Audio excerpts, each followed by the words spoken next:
It's one of the most exciting days in the history of Seattle sports. Okay, maybe that's an exaggeration, but you're in the right place. It's the Wait for It Seattle podcast, C-Town Sports. There's Kevin. I'm Brian. We They're in the are. right place listening to us. That's what I mean. I have to kind of brag. I'm definitely in No. the right place. I Like, forgot that you're going to the Super Bowl. I drove by. Well, actually, I didn't drive by. Someone sent me a photo of themselves. I don't know why I said I drove by. Of a photo of Levi's Stadium, and Sam Darnold is on the stadium. Oh, right? yeah. They had to take down the Brock Purdy poster in front of Sam Darnold. Could you imagine? It's glorious. We're going to get into that and more. It's episode 84, otherwise known as the Ed Dixon episode, the Sean McGrath, the Colby Parkinson episode. No, none of those. You're going to shout out Colby Parkinson even though he's not on the team anymore? I liked Colby Parkinson, but here's who it really is. This is a great trio of Seahawks wide receivers to make it episode 84. Wait for It Seattle podcast. Bobby Ingram, Joey Galloway, TJ Hujamazada. Yeah, the poor guy had to play for Jim Mora, and his career kind of tanked after that. When Hujamazada signed with the Seahawks, I thought it was going to be he was going to be legendary. Yeah. Didn't work out, but still. Yeah, Jim Mora didn't work out either. Yeah, it's a good point. By the way, how do you feel about all those Instagram or social media posts about how Tyler Lockett missed out on all 3 Super Bowls? I had no feelings. And I don't know if that makes me terrible. A bad person? I don't have the same. And I think we talked about this one point. It could be because there was not a good playoff run that I don't have the same feelings for Tyler Lockett. You kind of gain those feelings for players when you watch them go through a run, right? Yeah. We're getting so much Sam Darnold content. We're getting so much Leonard Williams content. Nick Eamon is like my favorite player ever all of a sudden because you get so much of it and it becomes national, and Lockett didn't get that. But I don't know. Yeah, he had a great career. I don't put him in the same echelon as some of those other guys. So I don't know. Yeah. How did you feel? Were you getting teary-eyed, misty? No, I mean, I don't get sad about it, but I think the whole, this is really, I'm going to go a little meta right now. Oh, great. But we share a lot of takes on this podcast. Yeah. And some of our takes, I feel like most of them come from us or are born from other takes. Very rarely do we just copy and paste a take. Sure. But or we try to give credit if we see it. Yeah, or we do. Yeah. I think 99% of the time we do. And if we don't, it's because we just can't remember. Yeah, exactly. We're not real journalists over here. Yeah. But it's funny to see the national media, how they've given takes over the past month or so about the Seahawks team. Perfect. And I'm just wow, we're coming up with these same takes, and most of them have been very organic. But then you see Tom Brady on the Tonight Show through a FaceTime with Kendall Jenner, I think. Yes. Talking about how awesome Nick Eamon is. And the first reaction that I have is Elzer's been saying Nick Eamon is the man for the past 20 weeks. Since he got drafted. Yeah. Since he got drafted. So I said that's our Kyle Hamilton replacement. I mean, I wasn't the only one that said this, right? Yeah. Yeah. I mean, it's not a global take. That it's just something interesting about having a podcast. It's maybe we're not so bad because people that get paid to do this have the same the points and takes that we're making ourselves. Totally. Yeah. That's a great segue, Kev, because what we're gonna do is it's kind of based on some takes that I've seen and maybe you've seen. Obviously, we're being consumed by Super Bowl content. Takes / storylines heading into the Super Bowl. 1 week away, actually 6 days away. At this time next week, we'll be talking about, we're going to talk about the Seahawks being Super Bowl champions. I feel very confident in that take. I don't need to knock on wood. I think, Kev, I'm not a person who goes on here and makes bold claims unless I really believe it. Seahawks are winning the Super Bowl. We'll get to that in a later. Here's one I saw. I'm sure many people saw this. This dude on Barstool, right? Whoever he is, and they kind of made fun of him on the show, but he was doing this, and I've seen different versions of this justifying schedules in some capacity. It is well known that the Patriots, this is a fact, so you can't change things and make this not a fact. The Patriots beat one team with a winning record this year. Okay? That is true. Before the playoffs, obviously. The Seahawks have, and this was from Sharp or Square on X. I'm going to give it credit. Okay? So a betting site. Only 11 of 120 Super Bowl teams in history have a harder strength of schedule than the Seahawks this year. They have the 12th hardest of all Super Bowl teams in the history of the NFL. You can't. Does that take into account the playoffs as well? That's a good question. I think so. I think it does take into account the playoffs. It gets even harder, right? But here's the other take that people are doing. Oh, it's easy to play a division team the third time. Like, when did we decide it's easier? That's always been harder. It's always been harder. And now, because they want to justify that the Patriots are going to go win this game, that somehow gave the Seahawks an advantage. Yeah, playing Sean McVay 3 times, Kyle Shanahan 3 times, super awesome, versus Jared Stidham. Like, what are we doing? This is the most ridiculous take. I can't even handle it. Yeah. That whole take, well, the Barstool guy was like, well, if you take away all of the good teams from the Seahawks schedule, then they've only played bad teams, which it was so amazing. Kind of hilarious. So amazing. It's a great example of like Super Bowl week, 2 weeks. Yeah.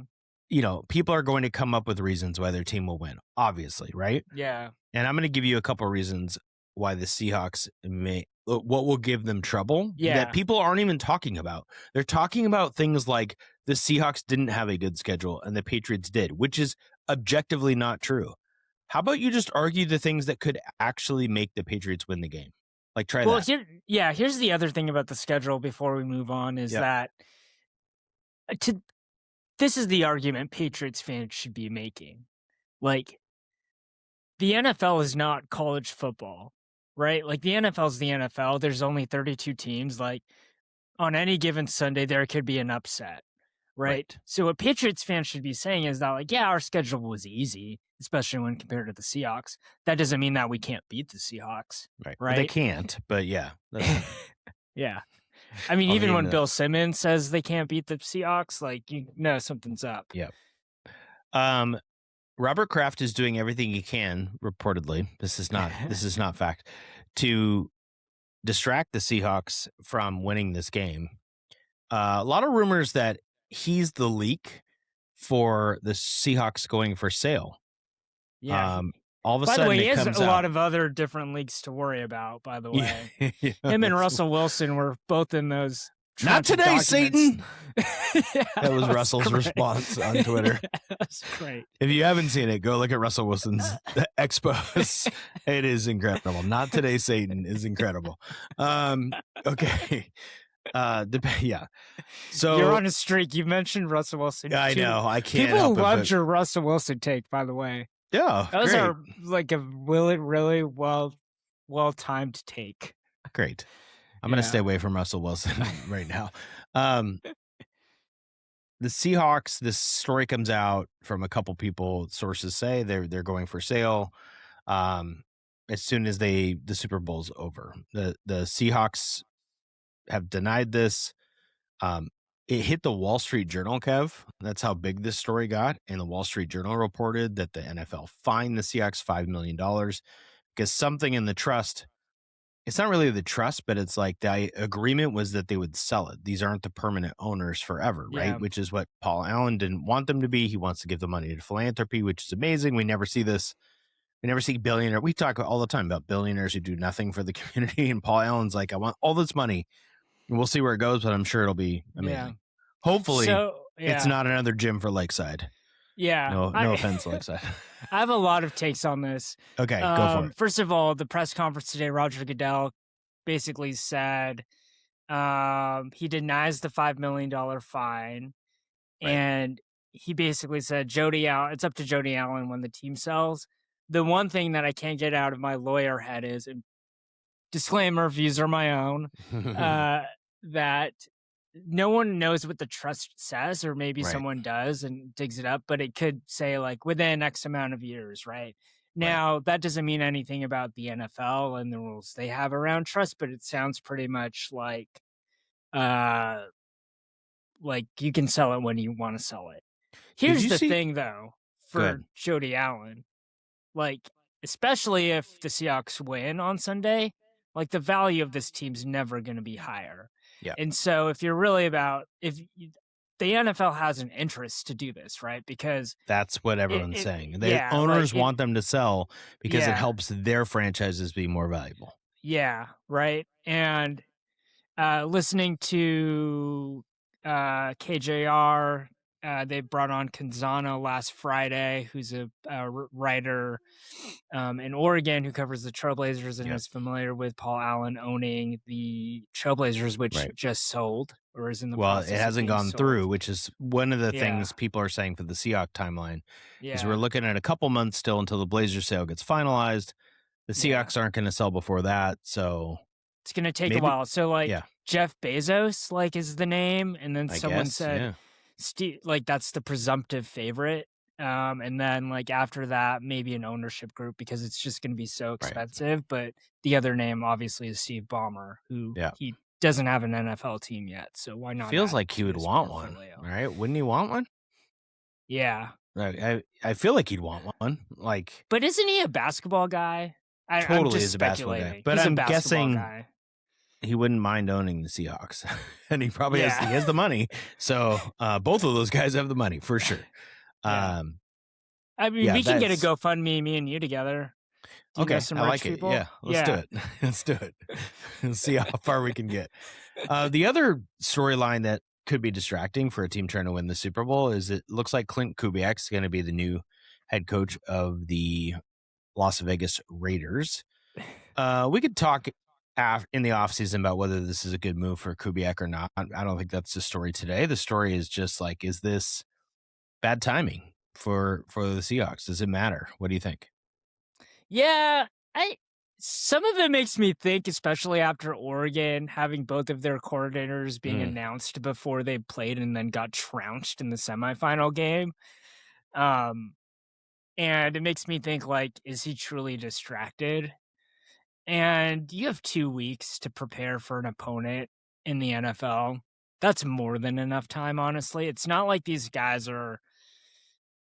It's probably... My point is that, with that more than enough time aspect of all of this, 2 weeks to prep for the Super Bowl, unless he was just completely absent the entire time, which I don't think is the case. You go for an interview, you prep for an interview, they have the material. They just watch the offense, and then you just go to the interview and make sure that it's a cultural fit. Not that he can't do the job, right? I mean, he did 5 Zoom interviews before either the Niners or the Rams game, and they were fine.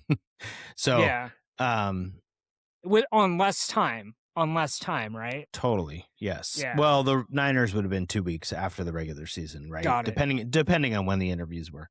I think his final interview was maybe today.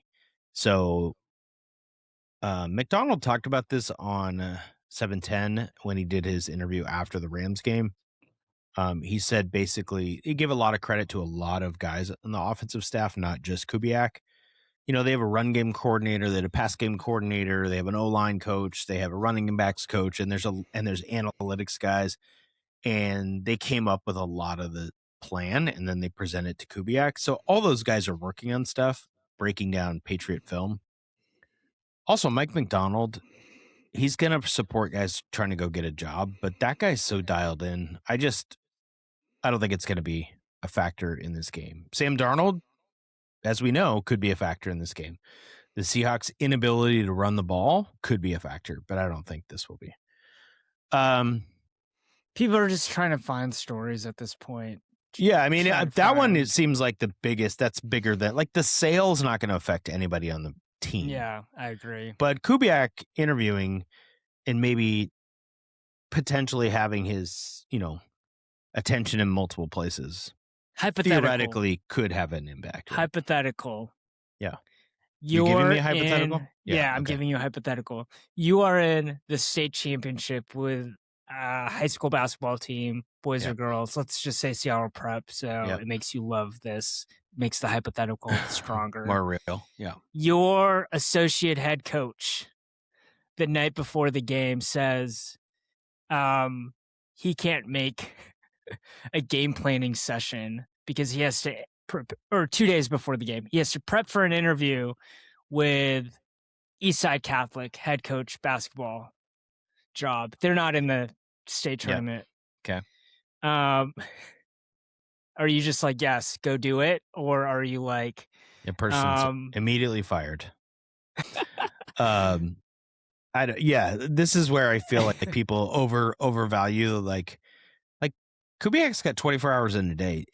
I know that we have this like romanticized version, and there was that McDonald clip that he only sees his kid 30 minutes a week or whatever, which I think was totally taken out of context. Plus his kid's like 1 year old. No offense, but 1-year-olds can't do a lot. Okay. High school coaches in your hypothetical are teaching. Like they have to come up with lesson plans. Yes. They have to watch, they have to go home and be with their kids. Yes.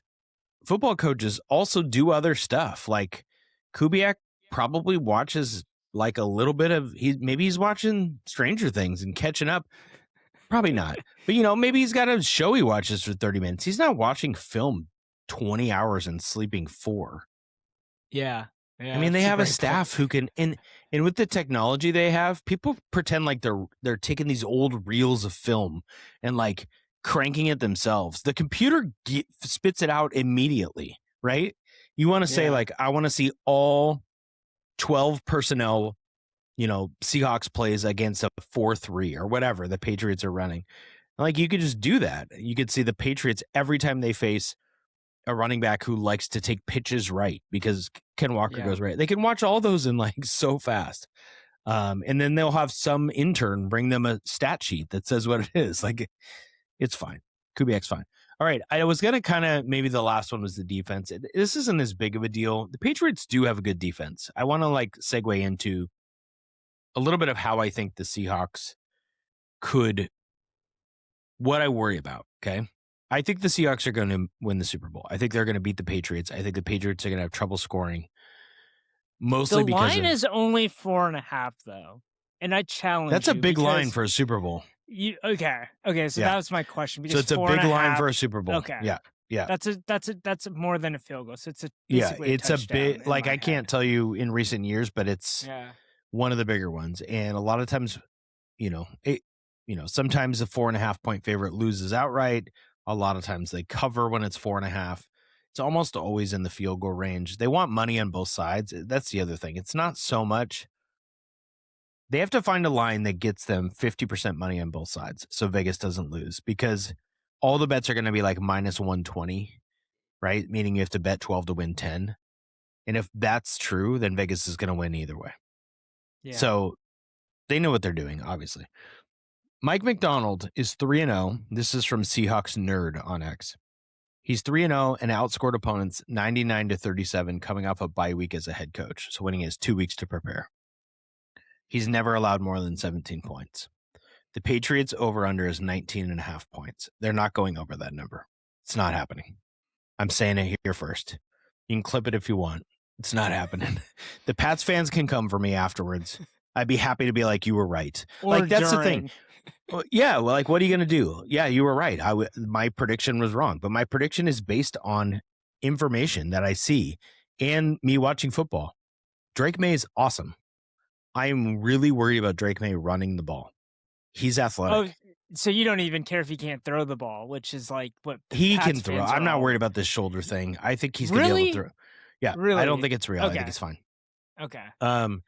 Him running the ball, like the way Purdy, when the Niners were good against the Seahawks, was scrambling. Baker Mayfield, if you go back to the Bucs game, Stafford on that big 3rd down or 4th down play, even though Stafford can't run. I worry about May running the ball when we have like a 3rd and 7 and it feels like you're going to stop him. I worry about the Patriots defense stopping the run. When they have Milton Williams healthy, Anybody can go look this up. He's an interior defensive lineman.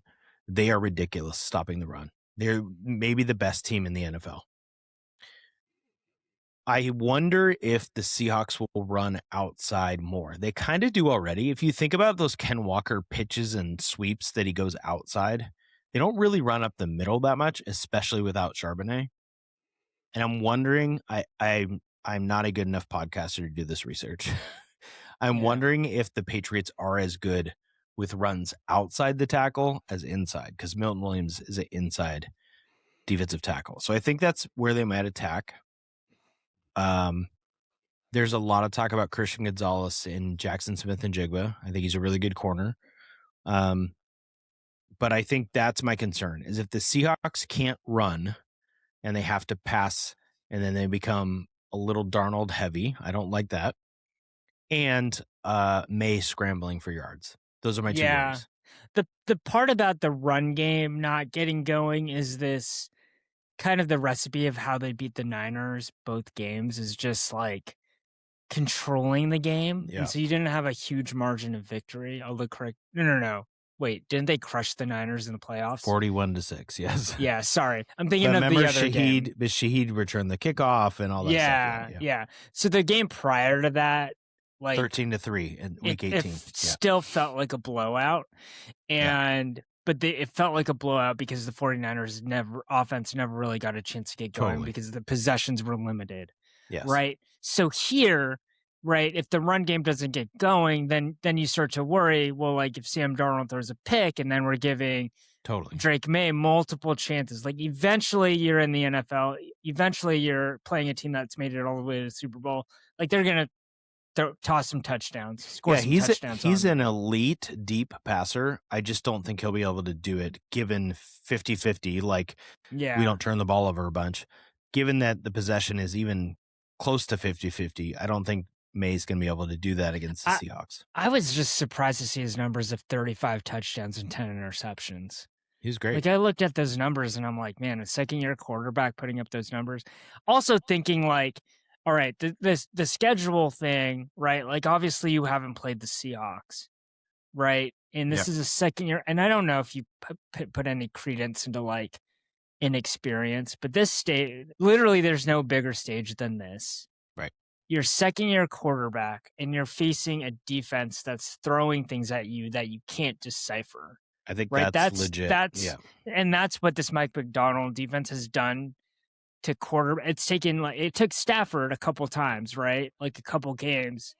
Actually, the Rams are a bad example. I think Sean McVay's is different. Like, Sean McVay's is different because McDonald has said it. McVay comes up with things on the flip side that the Seahawks haven't seen. And maybe Josh McDaniels can do that for the Patriots. That would be interesting. I think McDonald isn't appreciated. Vrabel's a bigger name. They're like, Vrabel's coached at this level on a staff, been in the Super Bowl. McDonald's never been there. I'm like, well, he was on the Ravens, like when they were really good. He's not like inexperienced in the playoffs, and he's shown he can do it. So I don't know. I was not confident like this with the Mariners. I was not confident like this the last time the Seahawks went to the Super Bowl. Now that they've beaten the Niners and the Rams, and the way Darnold's playing, and I go with what you just said. Drake May facing Mike Macdonald. I just don't think it's a contest. Yeah. I'm way more worried about the Rams beating us than the Niners beating us. Like, a ton more worried. Aggregate this clip if it doesn't happen. Go for it. Put it all over Boston media. That's fine. But this is how we feel before the game based on what we see and the facts. And it is not disrespectful to the Patriots. This is observing what we feel, and maybe you feel it, some Patriots fan feel like it's disrespectful. I don't think it is. I think the Seahawks are better. I think the line says it. I think people are picking it that way, and I think actually East Coast fans are underrating Mike Macdonald. So there you go. All right. Well, there's other awesome news today, Kev. Yeah. Wait, I want to ask you, what are your plans for the Super Bowl? Well, like, what are you doing? What's I'm gonna go to my mom's house. Nice. She's got a big TV. Nice. We had my sister and my cousin Jim did a little reconnaissance mission of sorts, and set my mom up by asking, where should we watch the Super Bowl? Who is the biggest TV in the family? And she's like, well, and I'm like, oh, it's you. And she was surprised, I think, that people wanted to go over to her house, but it's going to be great. There's a lot of texts today about what people are making for food. So I'm really getting excited. I'm more interested in what you're wearing. What are you wearing for the Super Bowl? I'm going to wear my Cortez Kennedy jersey. Nice. And that's it. I mean, I'll wear pants, obviously. Yeah. So I was like, I wanted a Marshawn Lynch jersey. Like a I did too, Kev. I had the same thing. So I will tell you, it is hard to find a men's small Marshawn Lynch jersey. Like those things are like Kev expensive. You can't find jerseys in Seattle right now. So this is a great way to finish this up. I had one of our listeners, Justin. We went to the Husky women's basketball game, and he's like, it feels different. It doesn't feel like the last time when people were wearing all the jerseys. I'm like, wearing the jerseys and all that. And he's like, are people as excited? And if you go, which my wife did, because we tried to get Felix a Jackson Smith and Jigba jersey. It was our deal if they made the Super Bowl. Sold out. Now, one of the Seahawks stores got robbed of like thousands of jerseys. I saw but that. The other ones are just out. Dana said, wait, correction. Thousands of dollars of jerseys, not thousands of jerseys. Well, hundreds of jerseys, probably. Yeah, hundreds of jerseys. I saw a video of it. Like it's hundreds of jerseys. Yeah. Thousands of dollars. You're right. Yeah. Someone said the best take on that is like no one took a Sam Darnold jersey or something like they did. No, I have it even better for you. Dana went to one of the stores and all they had left in youth jerseys was Tariq Woolen. And they had a whole rack of Tariq Woolen. Nobody wanted. It's every like other the one is player out. That just left. Like so, it'd be like all the Tyler Lockett jerseys, right? Yes. Yes. I think the other thing about it is that it's the superstar problem. So like, it's like, does my mom know who these players are? Does your mom know who these players are? Right? Like, there's maybe like great call. Maybe I'm undercutting both of our mothers, but like. They definitely knew more 2013, 2014 Seahawks, yes, right? Totally. Or Seattle Mariners than this squad. It's a great call. Squad's in the Super Bowl. I know. It's insane. Now, if they go, after the Super Bowl next year, people will start to know them a little bit. But you're right. Think about the Mariners run.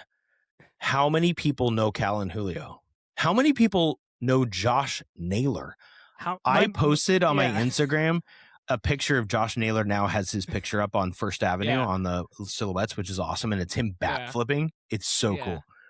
And one of the people at our school who was not a baseball fan responded on Instagram. He's my favorite. Like she knows who Josh Naylor is and she's not watching, whatever. My point is you're right. It's a superstar problem, but thankfully we have the Seahawks and we have the Mariners, Kev, and the Mariners made a big trade today. Yeah. Yeah, you should be more excited, Kevin. I mean, it was the trade that everyone's been like, they're in conversation. Yeah, and that never happens with the Mariners. Like, they never do it when it's a rumor. Why it took so long for this to finally be? I think it was like a third team. Someone had a funny take of like, oh, they just wanted to get the Rays involved because they always been always a while. traded the Rays. Yeah, yeah. So I think the real most likely scenario here. So let's talk about the trade and then why it took for a while. Yeah. So the Mariners finally acquired Brendan Donovan, who can play second base for sure, outfield for sure, theoretically third base. He actually hasn't played that much third base, but he's a utility guy. I'll talk about how awesome Brendan Donovan is in a second.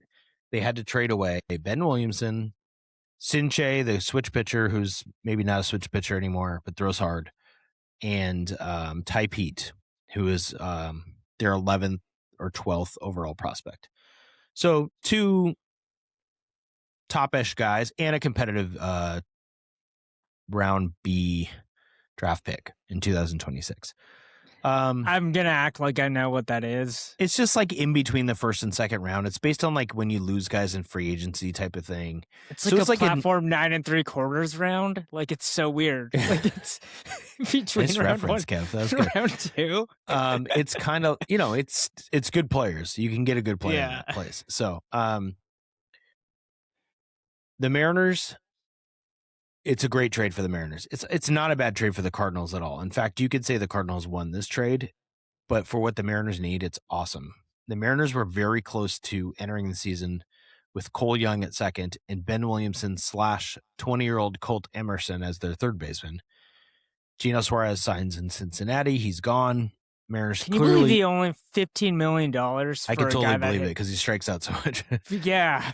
Like, I mean, it's crazy. And he's older, but you're right. In some ways, like in a different era, he goes for like a huge contract. Brendan Donovan does not strike out a lot. Really low strikeout rates, gets on base. In fact, since 2022, when he debuted, he's one of 13 players in baseball with an on-base percentage of 360 or higher. Okay. And you may be saying, well, like, that's cool, dude. Thanks for sharing. But I have to hold on. I got to pull it up because it's worth it. This is a list that includes names like Aaron Judge, Bobby Witt, Shohei Ohtani, Christian Yelich. Like the list goes on and on and on. Bryce Harper, Kyle Tucker, Vladimir Guerrero Jr., Mookie Betts, Jose Altuve, and Donovan's on this list. He's a 361 batting average over that time. He doesn't strike out. He gets on base. It's exactly what the Mariners need. It's awesome. They traded away no one from the current roster. They did not trade Ryan Sloan. They did not trade Cade Anderson. They did not trade Emerson. They did not trade Las Montes or Celestine. All these Michael Arroyo. They have all these prospects, and they get to keep them. And they get Brendan Donovan, who's under control this year and next year at a very reasonable price. It's an awesome trade for the Mariners. They are immediately better. Yeah. I was listening to DePoto's interview with KJR. Now you know what I was listening to, hour one of the show. And this was before the trade. And he was expressing what the remaining holes were. Yep. And he said that, honestly, like, Polanco was choice one. And he left. And so that's what Donovan does. It's like kind of this like veteran utility role. But I almost feel better about Donovan than I do if we had brought Polanco back. And I know that's kind of so how about this, Kev? Yeah. WRC Plus, which we've talked about in this podcast before, weighted runs created. Yeah. How valuable of a hitter you are. Donovan's actually higher over the past few years than Jorge Polanco. It's very close, but you're essentially replacing him, as you said, with more contact, less power, better batting average. Polanco was awesome last year. Donovan's about $15 million cheaper. Yep.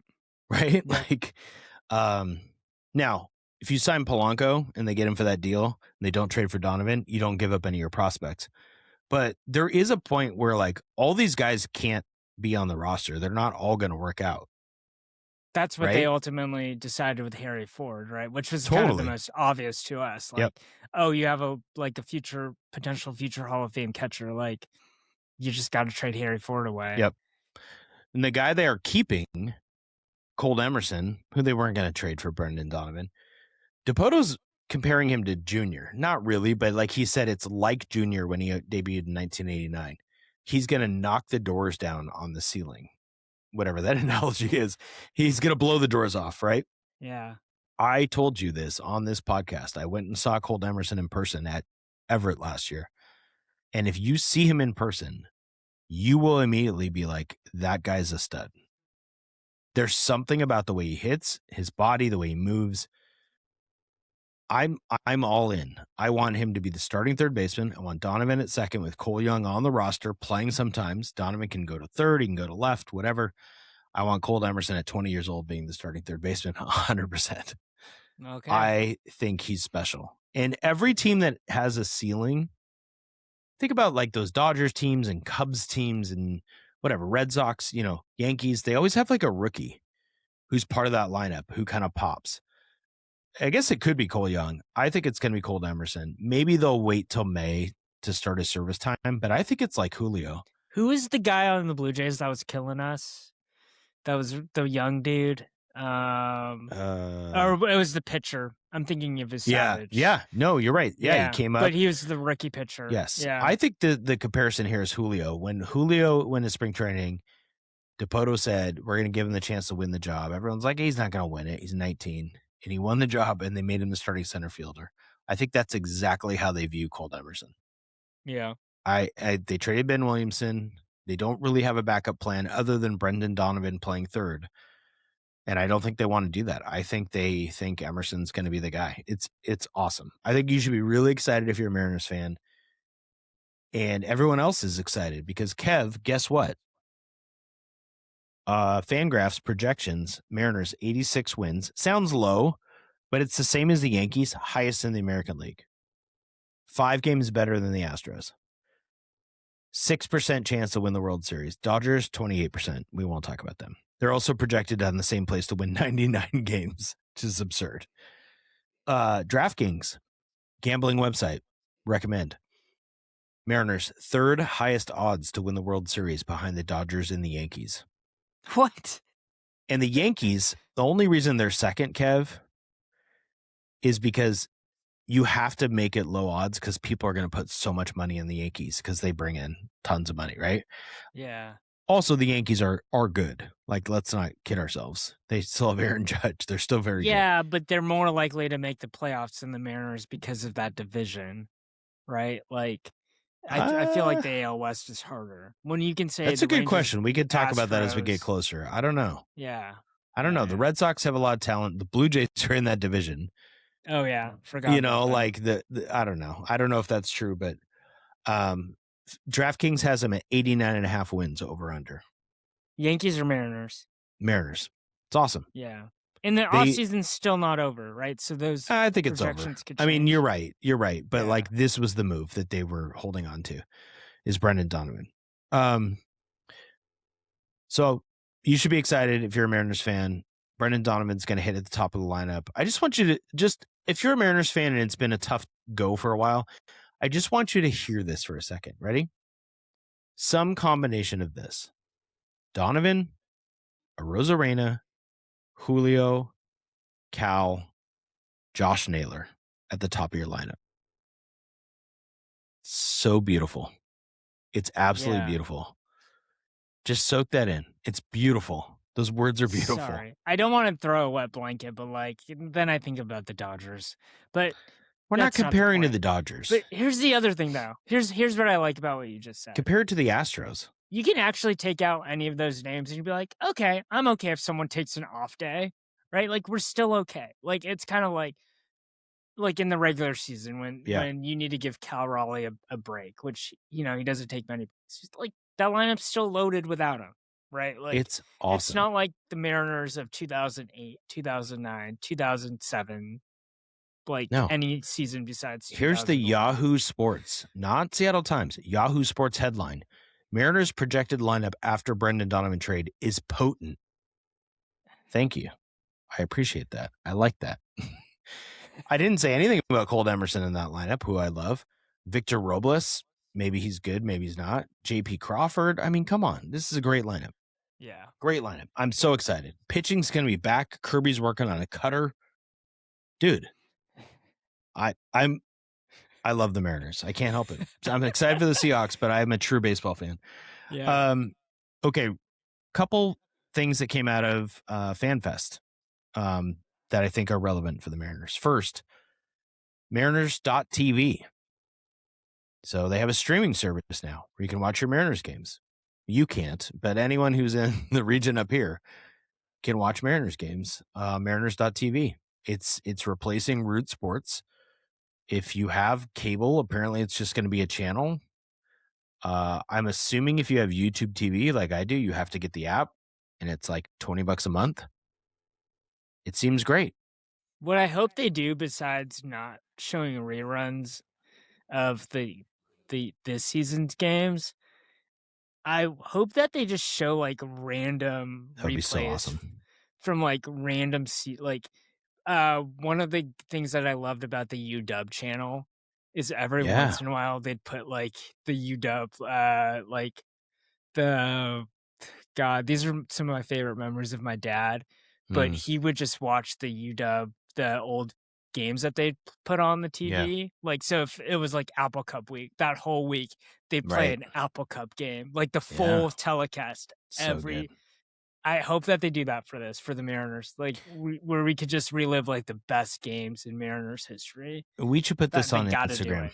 Put this on Instagram. They Mariners, gotta do it. do it and hire us to rank your top 100 games in regular season history. We will do it for that you. Would be, could you imagine? We'll do it for you. Goodness. And then you can count it down and you play one a day. And if you want us to do 300, we can do 300 for you. Yeah. You don't even have to do playoff games because frankly, Nope. there aren't a lot. No, just do the regular season. We can come on. There's so many great regular season games. Obviously, you have all the no-hitters, you have the cycles, but then you also have like the Bo Jackson game in the Kingdom. That's like a legend where he throws the ball from the outfield wall. You have the Griffey breaking his wrist game.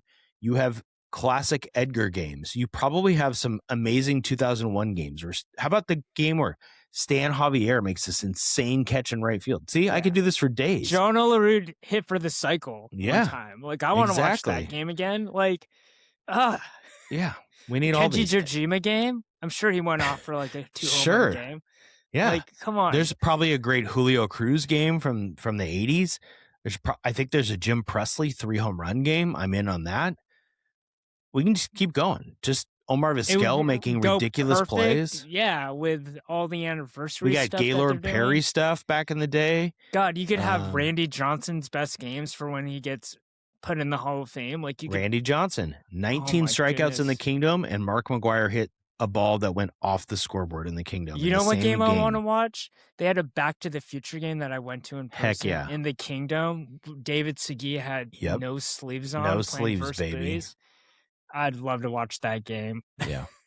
All right, Mariners. So there you go. We're for hire. Yeah.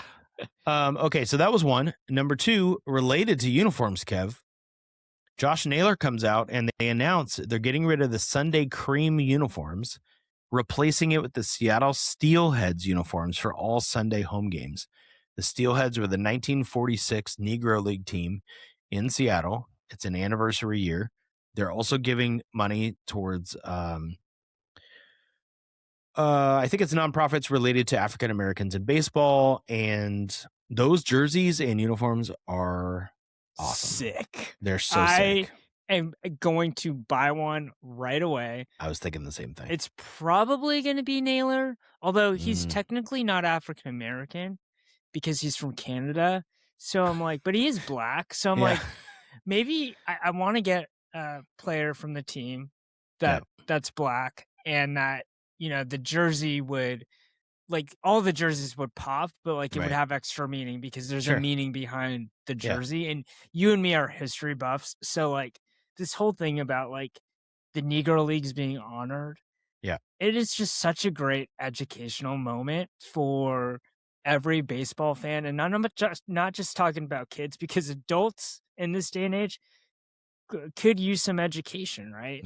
Wow. And I don't say that in a condescending way, and maybe it came out that way, but like I applaud these efforts to not just like have the jersey and to sell the jersey, but to have an opportunity to explain the injustice of how a group of players weren't allowed to play in this other league. And so they took that suffering and the pain and the unfairness and had something beautiful in the Negro Leagues.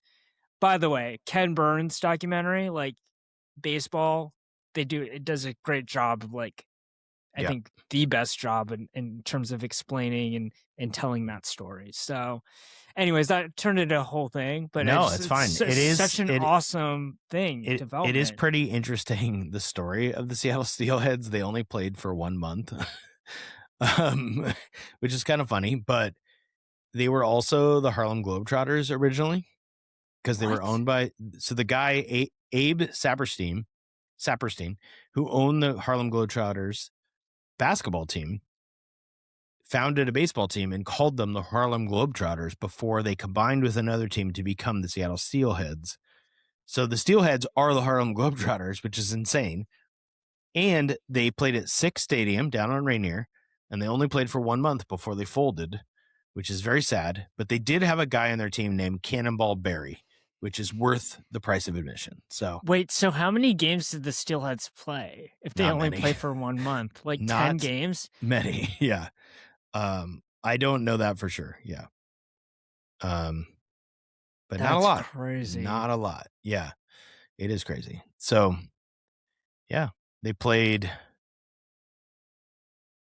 They played enough just this 1 games to month. play in Tacoma, Bremerton, Spokane, and Bellingham. Well, they had God, to I play wonder if their somewhere, season ticket holders complained about a game being played at Spokane.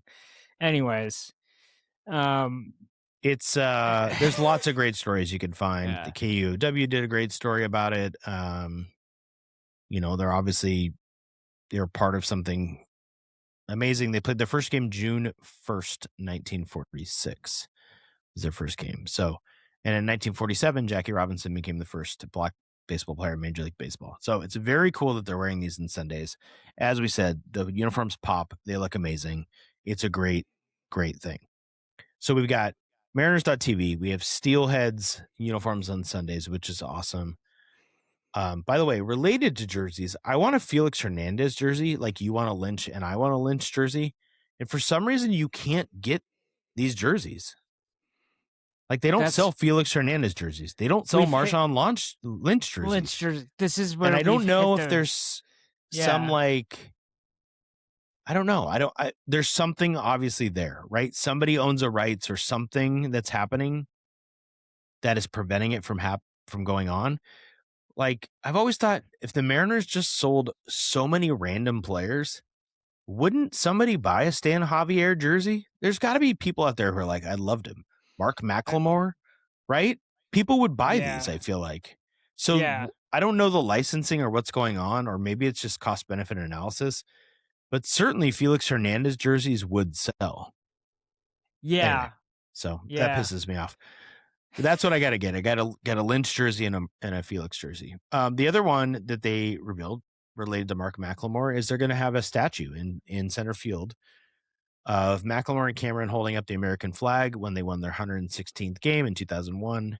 It's kind of a tribute to 9/11, right? And also that 116 win team. I think it's much more the 116 win team. It just happens to be, it was a pretty patriotic moment, even if in retrospect that changes people's opinions of what it was later on because of the resulting actions of presidents and military occupations and whatever. But at the time, like I was 22 years old and it was a big deal, to come back and play sports again when nobody knew what was going to happen in the country. And then it was a very cool moment to see McLemore and Cameron with the flag. And I think by the way, if you weren't alive during 2001, Brian is referencing a player named Mark McLemore and not the rapper Macklemore, who's currently banned, whose songs are banned from playing at Safeco at T-Mobile Park. I think they're going to get over that too, but we'll see. We'll see. Mark McLemore and Mike Cameron, and I think I'm mostly just utility players, right? Yes, Brendan Donovan living in the glory of Mark McLemore. I think this is a great thing. I think the Mariners are doing an awesome job. The Ichiro statue's coming. This statue's coming. Like they should absolutely be celebrating their history, right? Like isn't that? Yeah. The one last thing. Yeah. Rick Riz is retiring. That also came out. That also came out. Yeah. Right? And he's going to have a statue somewhere at some point. Yeah, maybe like the right knee next house to, thing. Yeah. And it's just like, it's a healthy thing because the Mariners have been doing great things for its fan base, even when they sucked, except win games and make the playoffs. And now that they've done that, all of this stuff seems even more awesome. Yeah. Like it's a good, healthy franchise is what I'm saying. I think if you go to a stadium, lots to be excited there. You're visiting a visitor stadium and you say to yourself, hey, what am I going to go see when I get to the stadium? You absolutely want to go visit like statues and different things. And so the Mariners having an Ichiro statue, having an Edgar statue, having a Griffey statue is a very cool thing to have, along with the Dave Niehaus. And if they have a Rick Riz in the 2001, like that's what you want to see when you visit another stadium. But I think one of the things that's awesome, Kev, when you like go to a stadium, I've been to half the Major League Baseball stadiums. You're always looking for like, what are the cool things to go see at the stadium besides watching the game from a different viewpoint. With the Mariners adding maybe a Rick Riz statue, but definitely the 2001 and Ichiro and Griffey, you have all these cool things people can go visit when you're seeing the stadium, which already has a beautiful viewpoint, is a great place to watch a game. So I think it just gives it more character. It's awesome. Mariners they're doing great stuff. They're doing awesome right now. Some people are getting upset about what we gave up at the Brendan Donovan trade. As I said before, I'm ready to go. If you remember the Luis Castillo trade and how much we gave up, worked out pretty well for us. Yeah. By the way, he's still on the team. Amazing. Yeah. It's great. Can we talk Husky basketball for a sec, Kev? Which men's or women's? Let's start with the men for a second. Yeah. Do you think they're on the bubble? Damn. You sent me that thing from Joe Lunardi? So Joe Lunardi has him mentioned. It's not first 4 out. It's like the next 4 out or something like that, right? That's top 8. And next 8 in, right? Would be the... It's something wild. The fact that they're mentioned at a 12-10 team seems nuts to me. But do you know why they are being mentioned in that capacity? Is it their net rank? It is that. They're pretty high. They're actually not far away from the Santa Clara University. Yeah. Who is in the first 4 out by Joe Lunardi, by the way. Not far away. Just had a conversation with 2 Santa Clara friends. If the Santa Clara Broncos get in for the first time in my adult life since I went to college, I will be flying to wherever they play.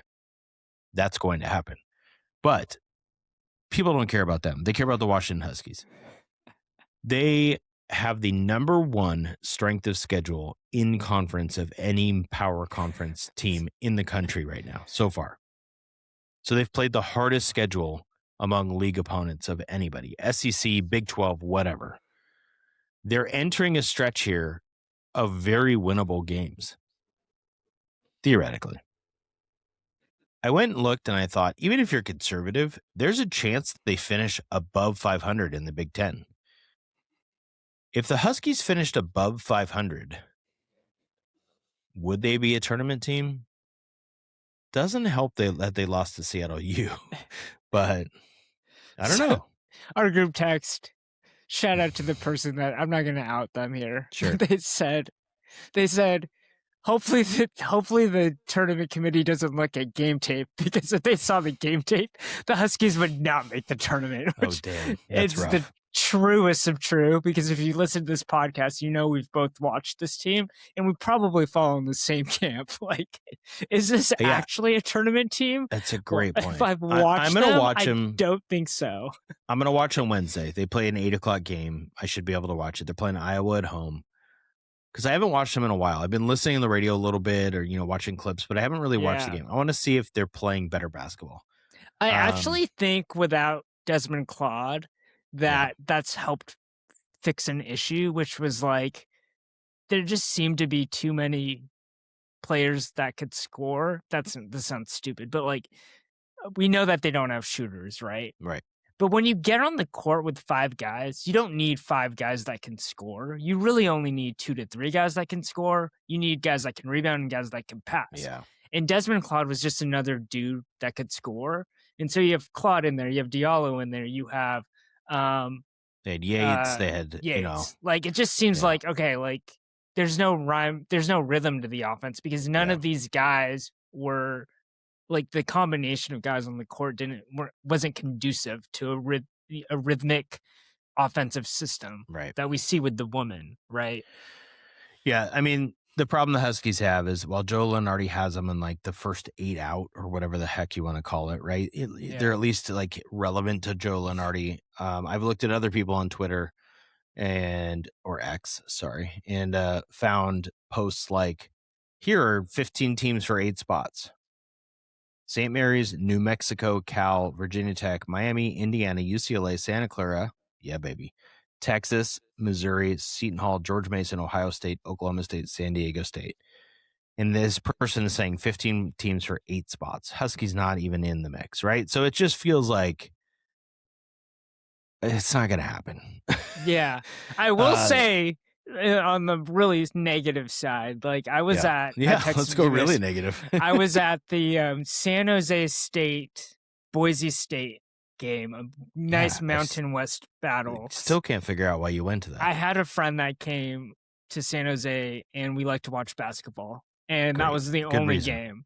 Good And reason. so we go to this game and it's like the saddest thing, story time. Yeah. $6 tickets, right, to Nice. get in, which is like unheard of. I'd probably have to pay more. Actually, I do know I'd have to pay more to go to an Archbishop Midi game, which charges $10 for their Yeah. tickets. No Wow, secondary that's actually market. No so secondary true. market to Yeah. get into Archbishop Midi, Bellarmine Prep, St. Francis, any of Hey, these guess other... what, Kev? Yeah. It was twice as much money to go to a 6th grade AAU game this weekend. Okay. To go watch actual college basketball players. Yeah. So that's not the saddest part of this all. The I'm fact looking that at there your are picture probably right now. more employees than fans at the game. Yep. But looking up at the rafters, It's so seeing good. 2 CBI banners. Here's the kicker. San Jose State did not even win the CBI this year. No, they're not winning banners. They're Yeah, participating in the CBI. Oh Not my the gosh. NIT, not the NCAA tournament. They're banned. I'm looking at it right now. It's so beautiful. The equivalent CBI yeah. banners. The equivalent What? would And they're be- 12 years apart, Kev. One's from 2011 and one's from 2023. Yeah. Someone's like, we need to celebrate something. We have not had something to celebrate for a long time. Here's what they have to celebrate at San Jose State University, which has no comparison to Santa Clara, by the way. The fact the Seahawks are practicing there this week. 100%. That's the only thing they have. It's the only thing they have. And yeah, if you're a San Jose State grad, congrats. Come for us on TikTok. Yeah. Shout out to any Seattle natives that are big Seattle sports fans and just like walked out of their dorm room to see Nikki Minwari warming up. Like, that'd be the coolest thing. There's no way anyone from Seattle goes to San Jose State. Okay. It's not even possible. The women, on the other hand, Husky women, they are projected. I looked at 3 different brackets to see where they're projected. 6 seed, 7 seed, 7 seed. So they're pretty firmly in. They had a very disappointing loss to Illinois I went to on this weekend after beating Maryland. Yeah. They beat Maryland on the road. It was a great win. Some ways they shouldn't have won, but they battled. It was double overtime, I think, or overtime. Sellers was incredible. And then the Illinois game, they just were flat and they got punked all over the court. It was bad. Illinois is a good team. They're going to be a tournament team, I think. But it's a bummer. They had some momentum. And the bummer for me is the Huskies want to be a 6 or a 5 seed. I don't think they'll get higher than that. You don't really want to be a 7. You certainly don't want to be an 8 or a 9. 8 or 9 means you're playing a 1 seed in the second round. This Husky team is not, as much as I love them, they're not beating UConn or Texas, right, in the second round. In South Carolina, these incredible teams. Even if they're a 7 seed, they're probably not going to beat a 2 seed. The 2 seeds are going to be awesome and incredible. Yeah. But if they're a 6 seed, now we're talking, right, 3 seeds. And 3 seeds, if we could just go to the rankings right now in women's basketball, I'm going to try and pull it up as quick as I can here. I just had it. Because the Huskies are still ranked at number 24, despite their week here. But if you go to the rankings and you look at like who would be a 3 seed, right? 1 seeds right now would be UConn, UCLA, South Carolina, Texas. Huskies are beating them. 2 seeds, LSU, Louisville, Vanderbilt, Michigan. We beat Michigan. 3 seeds are Ohio State, who we play on Wednesday or Thursday, Iowa, Oklahoma, Michigan State, who the Huskies already played. 3 seeds are people you would have a chance against in the second round. They got to get to that seed level. They got to get to a 6 or a 5 so they have a chance to get to the Sweet 16. That's my goal for them. Yeah. Big game on Thursday against Ohio State. I know everyone's focused on everything else, but it's a ranked matchup at Alaska Airlines Arena. Ohio State, what did I just say? They're 8th in the country. 9th in the country. They're 20-3. Like, people should go to that game. You got nothing else to do on a Thursday. What are you doing? Go to the game. You'll be there? 100% I'll be there. Okay. Yeah. If the choice is like go home to my family or go to the women's Husky game, I go to the Husky women's game. That's what happens. Okay. So they know where they stand. Let's do a top 5, and we're going to do it a little different this week. Yeah. Can you explain the process? Yeah. So people who watch random TikTok sports algorithm videos I really like this, and you can do it with other things like cereal or fast food places, but you give the other person, like, you say, I'm going to give you 7 names, and you have to blind rank them. So I'm going to give them in a random order, and you have to say there are 1, 2, 3, 4, 5, 1 being the best, with 2 being left out. So I'm going to give you 7 Seahawks quarterback names. And so you have to. You didn't rank. Did you rank like? Is it literally like the top 5 though? Like, no, do you no, have no, to? no, no, no. So they could you be like are the making a top 5. They could be the worst 7 Seahawks quarterbacks. They could be the worst 7. I'm just ranking them. They could be the worst 7. Got it. They could not be.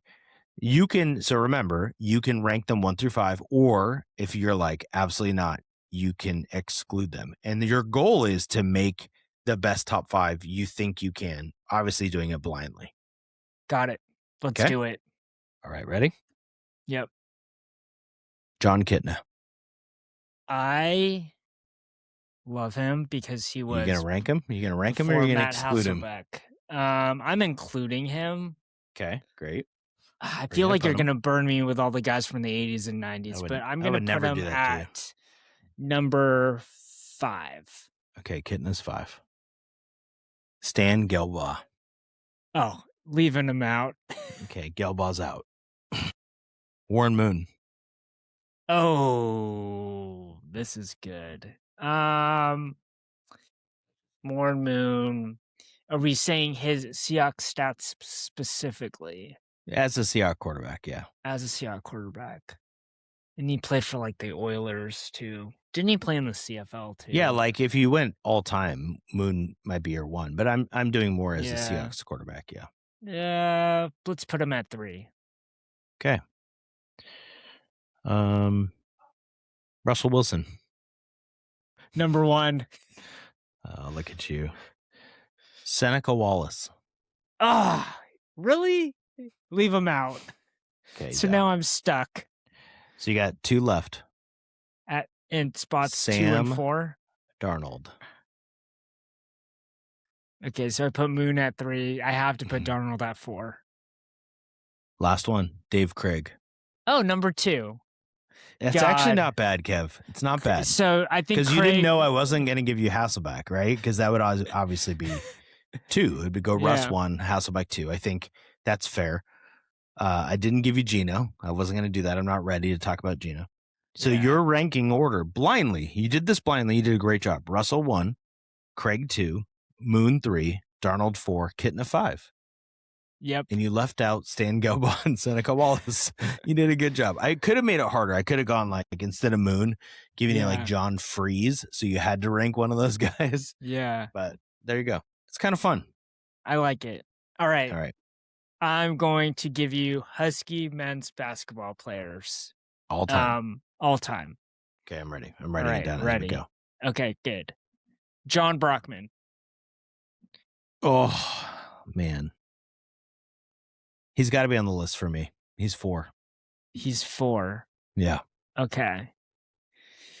Let's go. See, this is unfair because this is what you do. You're looking at a list right now and you didn't write down the 7 before we got in here. Because when I say Brockman 4, now you can change who you want to add. You have to go into it with the 7 names, Kevin. Here's the list. I have Kevin. I have a list of more than 7. I'm literally going down the list of guys that I know. There's guys that I don't know and guys that I know. All right. Is that fair? Is that fair? Sure. Okay. Next. Marquise Chris. Off. I'm not a Chris fan. He's out. Will Conroy. 5. Love Will Conroy. Justin Detman. You're going to get mad at me. He's out. Now I got to include someone in the top 3 who's going to be not good at basketball. Okay. Justin Holiday. Frick. I mean, 3. DeJounte I would probably put Brockman above him. Yeah. But go ahead. DeJounte Murray. He's 2. Yeah. And then Quincy Pondexter. Frick. 1. It's not actually terrible. not that bad. It's not terrible. Here's my 5. Ready? I have Pondexter 1, DeJounte Murray 2, Justin Holiday 3, Brockman 4, Conroy 5, Chris and Dentman out. I think I would keep those two out if I didn't do it blindly.